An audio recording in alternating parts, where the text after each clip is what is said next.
नमस्कार दोस्तों, मैं आपका प्यारा दोस्त। आज मैं आपको एक नई और मजेदार मोटिवेशनल स्टोरी सुनाने जा रहा हूं, जिसको सुनकर आपको बहुत कुछ सीखने को मिलेगा।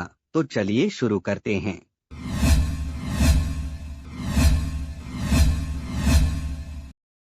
सुल्तानपुर शहर के इतिहास में 15 अगस्त 2024 का दिन स्वर्णिम अक्षरों में लिखा जाने वाला था। शहर के सबसे व्यस्त गोमती चौराहे पर बनकर तैयार हुआ 2 किलोमीटर लंबा फ्लाईओवर आज जनता के लिए खुलने वाला था। पूरे शहर को दुल्हन की तरह सजाया गया था।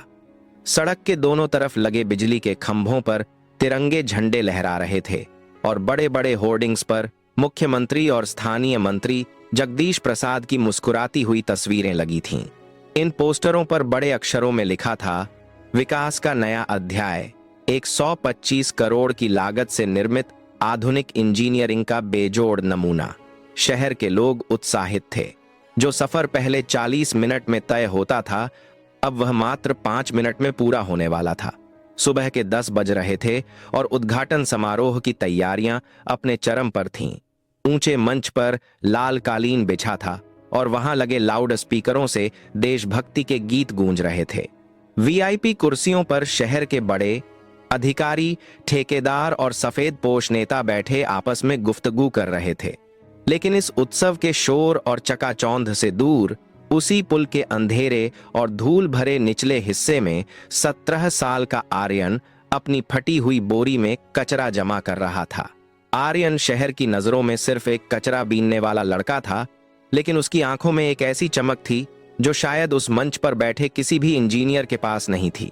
आर्यन के पास कोई औपचारिक डिग्री नहीं थी, लेकिन उसके पास अनुभव की वह पाठशाला थी जो उसे उसके पिता रामदीन ने विरासत में दी थी।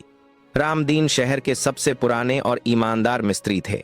आर्यन का बचपन खिलौनों के साथ नहीं, बल्कि सीमेंट, ईंट और बजरी के बीच बीता था। वह स्कूल से आने के बाद अक्सर अपने पिता के साथ कंस्ट्रक्शन साइट्स पर चला जाता था। रामदीन उसे काम सिखाते समय हमेशा एक बात कहते थे जो आर्यन के दिलो दिमाग पर पत्थर की लकीर बन गई थी। रामदीन कहते थे, देख बेटा, ये जो हम ढांचा खड़ा करते हैं ना, ये सिर्फ ईंट पत्थर का ढेर नहीं होता। इसमें रहने वाले और इसके ऊपर चलने वाले हजारों लोगों की सांसें अटकी होती हैं। अगर कंक्रीट बनाने में नीयत साफ न हो तो वह इमारत नहीं बल्कि कत्लखाना बनती है। जब सीमेंट और रेत का अनुपात बिगड़ता है तो समझ लेना कि किसी की जान का सौदा हो रहा है। 2 साल पहले एक निर्माणाधीन सरकारी अस्पताल की छत गिरने से रामदीन की मौत हो गई थी। वह हादसा नहीं बल्कि भ्रष्टाचार का नतीजा था। तब से आर्यन अकेला हो गया और पेट पालने के लिए उसे कचरा बीनने का काम करना पड़ा। लेकिन वह आज भी जब किसी नई इमारत को देखता तो उसकी निगाहें सबसे पहले उसकी नींव और जोड़ों को परखती थीं। उद्घाटन का समय दोपहर 12 बजे तय था। सायरन की आवाजें तेज होने लगी थीं। मंत्री जी का काफिला निकलने वाला था। आर्यन पिलर नंबर 12 के पास से गुजर रहा था। यह पुल का सबसे अहम हिस्सा था, क्योंकि यहीं से पुल एक घुमाव लेता था और सारा वजन इसी पिलर पर केंद्रित था। अचानक आर्यन के कदम ठिठक गए। उसने देखा कि पिलर के बेस पर, जहां कंक्रीट जमीन के अंदर जाती है, वहां की सतह कुछ अजीब दिख रही थी। वहां का नया पेंट ऊपर से तो चमक रहा था, लेकिन जोड़ों के पास से बारीक सफेद पाउडर जैसा कुछ झड़ रहा था। आर्यन ने अपनी बोरी नीचे रखी और घुटनों के बल बैठकर उस जगह को गौर से देखने लगा। उसने देखा कि कंक्रीट में ऐसी दरारें थीं जो मकड़ी के जाले की तरह फैल रही थीं। उसने अपनी उंगली से एक छोटी सी दरार को कुरेदा तो कंक्रीट का एक बड़ा टुकड़ा बिस्किट की तरह टूटकर उसके हाथ में आ गया। आर्यन की रूह कांप गई। 125 करोड़ के पुल का मुख्य पिलर इतना कमजोर। उसने पास पड़ी एक लोहे की रड उठाई और उसे पिलर के एक हिस्से में चुभाया। रड ऐसे अंदर धंस गई जैसे वह किसी पत्थर में नहीं बल्कि गीली मिट्टी में जा रही हो। पिलर के अंदर से गिट्टी और सीमेंट के बजाय सिर्फ भूरी रेत बाहर निकल रही थी। आर्यन समझ गया कि ठेकेदार और इंजीनियरों ने मिलकर बड़ा खेल खेला है। उन्होंने बाहर से तो इसे मजबूत दिखाया था, लेकिन अंदर सिर्फ रेत भरी थी। सीमेंट का इस्तेमाल नाम मात्र का हुआ था। उसी वक्त ऊपर पुल पर ट्रायल के लिए कुछ भारी जनरेटर वाली गाड़ियां और पुलिस के वज्र वाहन गुजरने लगे। जैसे ही कोई भारी गाड़ी ऊपर से निकलती, पिलर नंबर 12 के अंदर से एक डरावनी आवाज आती, करकराहट की ऐसी आवाज जैसे कोई बूढ़ा पेड़ टूटने वाला हो। आर्यन ने अपना कान पिलर से लगाया।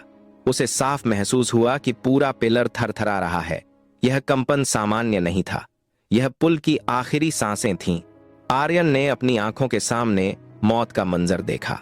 अगर अभी फीता कटा और मंत्री जी के काफिले के साथ सैकड़ों गाड़ियां एक साथ ऊपर आईं, तो यह पिलर उस बोझ को सह नहीं पाएगा और पूरा का पूरा स्पैन नीचे गिर जाएगा। सड़क के नीचे हजारों की भीड़ खड़ी थी, ऊपर भी सैकड़ों लोग होंगे। आर्यन ने एक पल भी बर्बाद नहीं किया। वह अपनी बोरी वहीं छोड़कर भीड़ की तरफ भागा। वह सीधे पहले बैरिकेड पर पहुंचा, जहां सिपाही तिवारी पान चबाते हुए खड़े थे। आर्यन ने हांफते हुए कहा, साहब मेरी बात सुनिए, पुल गिरने वाला है। पिलर नंबर 12 अंदर से खोखला है। गाड़ियों को ऊपर मत जाने दीजिए, सबको बचा लीजिए साहब। सिपाही तिवारी ने उसे तिरस्कार से देखा और डंडा पटकते हुए बोला, ए लड़के, दिमाग खराब है क्या तेरा? बड़ा आया इंजीनियर, चल भाग यहां से, मंत्री जी आने वाले हैं। नाटक मत कर वरना हवालात में डाल दूंगा। आर्यन ने उनके हाथ जोड़ लिए। साहब मैं सच कह रहा हूं, मैंने खुद देखा है, पिलर कांप रहा है। सिर्फ 15-20 मिनट बचे हैं साहब। लेकिन सिपाही ने उसे धक्का देकर सड़क के किनारे गिरा दिया। आर्यन का घुटना छिल गया और खून बहने लगा, लेकिन उसे अपने दर्द की फिक्र नहीं थी। उसे उन हजारों लोगों की जान बचानी थी। उसने देखा कि सिपाही एक काले शीशे वाली गाड़ी से पैसे लेकर उसे वीआईपी लेन में जाने दे रहा था। आर्यन समझ गया कि छोटे कर्मचारी नहीं सुनेंगे, उसे ऊपर जाना होगा। वह भीड़ को चीरता हुआ पुलिस वालों की नजरों से बचकर झाड़ियों के रास्ते सीधे मुख्य मंच के पीछे पहुंच गया। वहां सुरक्षा बहुत कड़ी थी, कमांडो तैनात थे। आर्यन ने हिम्मत नहीं हारी। वह बिजली के तारों वाले एक खंभे के सहारे दीवार फांदकर मंच की तरफ बढ़ा। मंच पर मुख्य इंजीनियर सक्सेना अपने सूट की बटन ठीक कर रहे थे और कलेक्टर साहब को बता रहे थे कि कैसे उन्होंने इस पुल को रिकॉर्ड समय में पूरा किया। तभी धूल से सना फटे कपड़ों वाला आर्यन सुरक्षा घेरा तोड़कर मंच पर चढ़ गया।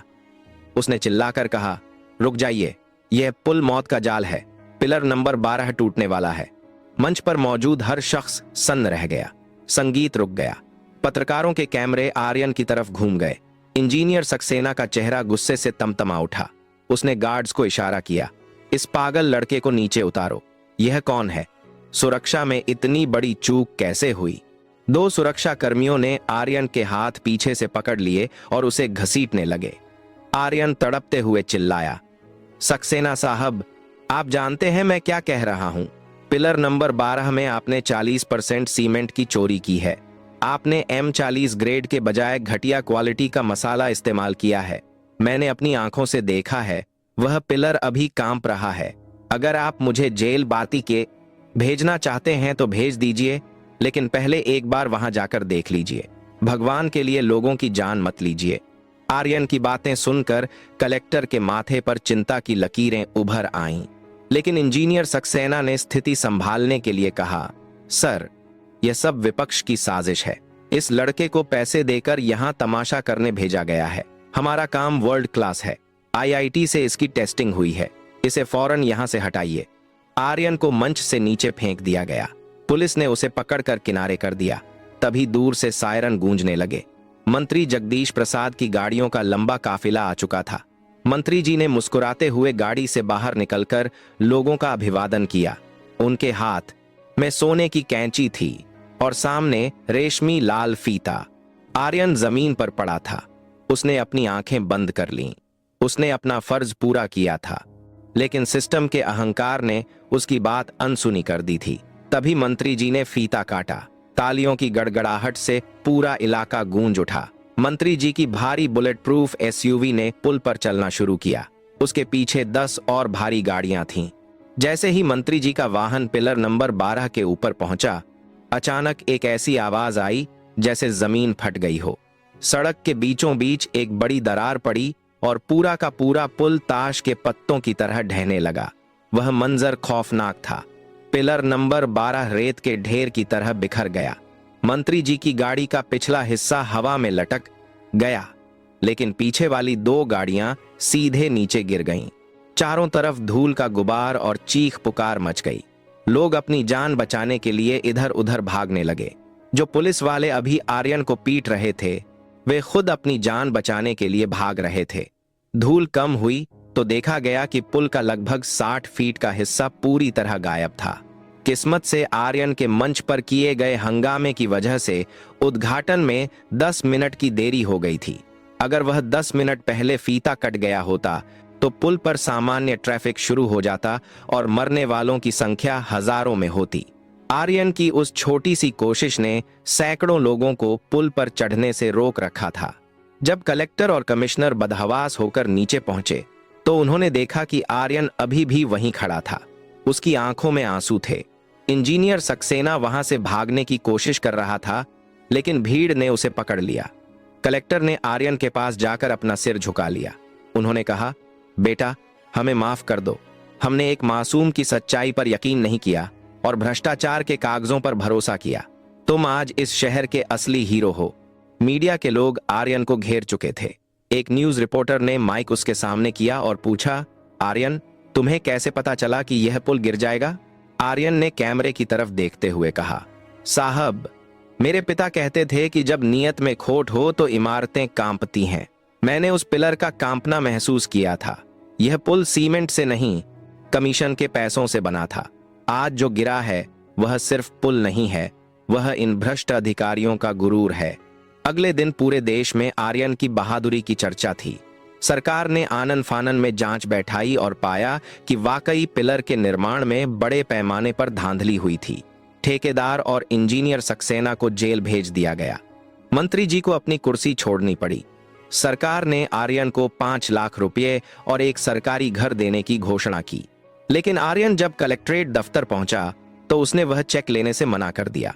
उसने बड़े ही शांत भाव से कहा, साहब, मुझे इनाम नहीं चाहिए। अगर देना ही है तो यह वादा दीजिए कि अगली बार जब इस शहर में कोई पुल या स्कूल बने तो उसे बनाने वाले के हाथों में सीमेंट हो, लालच नहीं। मेरे पिता जैसे कई मिस्त्री दिन रात मेहनत करते हैं ताकि लोग सुरक्षित रहें। उनकी मेहनत का अपमान मत कीजिए। ईंटों में ईमान मिलाइए साहब, रेत नहीं। आर्यन वहां से अपनी वही पुरानी बोरी उठाकर चला गया। वह आज भी सड़कों पर दिखता है, लेकिन अब लोग उसे कचरा बीनने वाला नहीं बल्कि इस शहर का रक्षक कहते हैं। उस गिरे हुए पुल की जगह अब एक नया और मजबूत पुल बन रहा है और इस बार उसकी निगरानी खुद आर्यन कर रहा है। इस कहानी से हमें यह सीख मिलती है कि पद और पैसा किसी को बड़ा नहीं बनाता। एक साधारण सा दिखने वाला इंसान भी अगर सत्य और ईमानदारी के रास्ते पर चले तो वह पूरे सिस्टम की आंखें खोल सकता है। दोस्तों, अगर आपको आर्यन की यह कहानी प्रेरणादायक लगी हो तो इसे अपने दोस्तों के साथ साझा करें। भ्रष्टाचार के खिलाफ इस आवाज को दबने न दें। हमारे चैनल को अभी सब्सक्राइब करें